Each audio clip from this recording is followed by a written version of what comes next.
ખેડૂતોના વિવિધ મુદ્દાઓ ઉપર ધરણાનો કાર્યક્રમ અને આવેદનપત્ર દેવાનો કાર્યક્રમ રાખવામાં આવ્યો છે।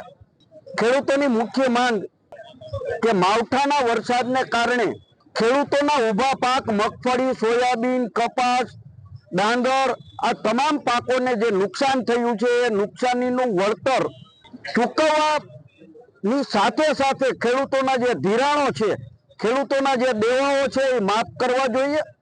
પાક વીમા યોજના ફરીથી ચાલુ કરવી જોઈએ અને ટેકાના ભાવે 300 મણ ખેડૂતોની ખરીદી તાત્કાલિક ધોરણે કરવામાં આવે એ માગણી સાથે આજે ધરણાનો કાર્યક્રમ રાખવામાં આવેલ છે। સરકાર પોતે અવઢવની સ્થિતિમાં છે।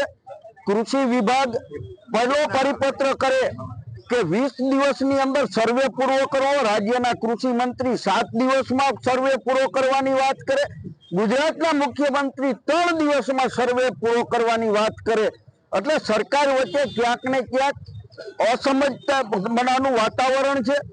શેનો સર્વે કાકા? તમારી પાસે મામલતદાર પાસે રેકોર્ડ છે કે આટલા વરસાદ પડ્યો છે અને હવે સર્વે નો ટાંગો મારો છે। ઈ તમારે દેવાની દાનત તો દેવા માંડો। સર્વે કરીને ખેડૂતોની બનાવટ ઘા ઉપર મીઠું ભભરાવાનું બંધ કરો અને તાત્કાલિક ખેડૂતોને આખા ગુજરાતમાં વરસાદ છે, તમારી પાસે નથી સેટેલાઇટ પિક્ચર, તમારી પાસે નથી મામલતદાર, તમારી પાસે નથી રેકોર્ડ, બધું જ છે। તો સર્વે નું નાટક બંધ કરીને તાત્કાલિક ખેડૂતોને સંપૂર્ણ ધિરાણ માફ કરી દેવું જોઈએ।